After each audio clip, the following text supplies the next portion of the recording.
So as many of you guys know, to my true followers, which a huge thank you by the way if you still view my content, know I started off on my KLX250. Now the main topic here is, do I regret buying the KLX250? This is pretty steep right here.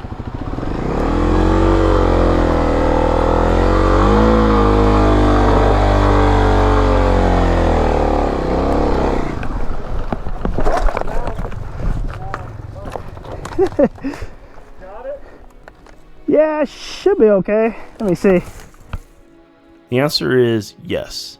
I deeply regret buying the KLX250.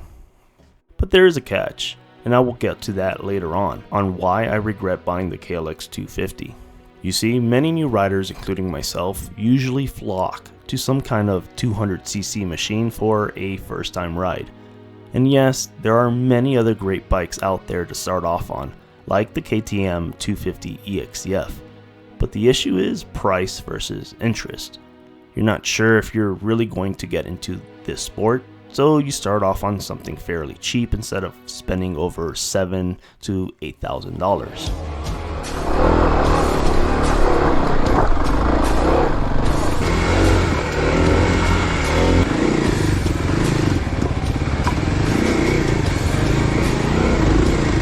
It definitely is one hell of a workout.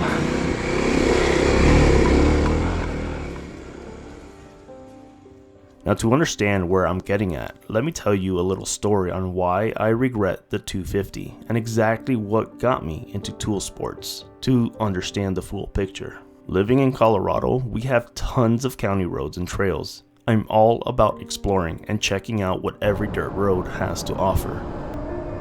It is the nature in me and us. We are just curious and adventurous. And at the time, I mostly rode quads, which are not allowed on county roads, especially to hop on to the next trail segment. So the only way around this was a plated dirt bike or dual sport. You see, I grew up with a family who thought two wheels was incredibly dangerous, and to a degree they might be correct. Two wheels require a lot more patience and skills versus four wheels. You can easily go off the side of a mountain while learning, or yet alone as an experienced rider. So I never gave two wheels a chance, but something in me told me I need to live my life if I want to explore this beautiful world, and especially Colorado. I need to hop on two wheels and force myself to learn. And I did just that. I bought a KLX 250, but why do I regret it? Why do I hate this machine? It's simple. I bought it new for around $5,500. I really thought this was the machine I was going to keep forever. Although I want to keep the KLX 250, I now want the KLX 300 or perhaps even the CRF 300. You see, manufacturers actually do that. They know darn well we all want a KLX 350 or 400. They tease us with a 250 and now the 300. Now, I'm not saying to buy the KLX 300, but manufacturers use sales tactics to keep sales ticking year after year. They could have released an EFI KLX if they wanted to years ago, but they always need loyal customers to come back to buy the latest thing.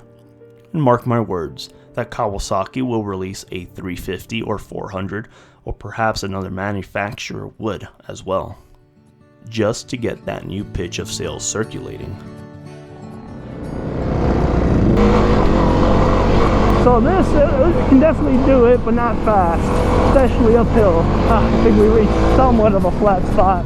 So what happens is every time, I go from steep to flat, it's constant shifting with second or first gear. Like right here, this is all flat. So this ain't too bad on the bike. Is this the lake? Sweet. So the reason I regret buying the KLX 250, the new one, is because it deprived me of fundamental knowledge. And what I mean by that is the basic mechanics and maintenance of the motor. If you buy new, chances are it's going to be dang reliable and nothing won't happen reliability wise. Now let me give you an example of why I regret doing this. Being brand new to dirt bikes, you technically become your own mechanic. You would be forced to learn the basics, how to diagnose and troubleshoot issues on the trail, and of course, the money saved. Not to mention, the fundamentals of a carburetor. Now the KLX250 is one of my favorite bikes, and it's one that I do want to keep. It's dang smooth, reliable, easy to ride, and has modern ergonomics, and can do just about any trail out there.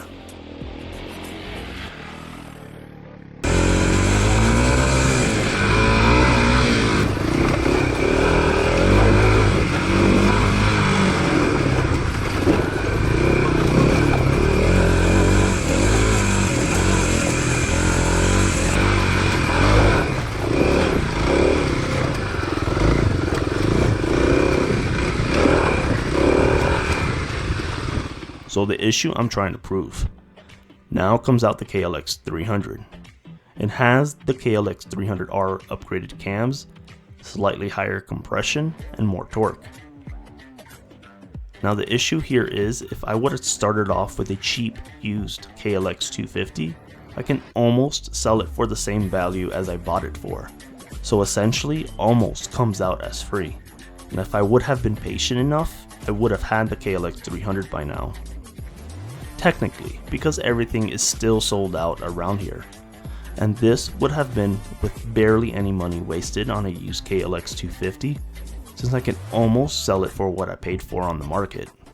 Not only did buying a new KLX250 deprive me of mechanical knowledge, but it also made me waste some money since the value of the machine shot way down, versus buying used and still holding its value.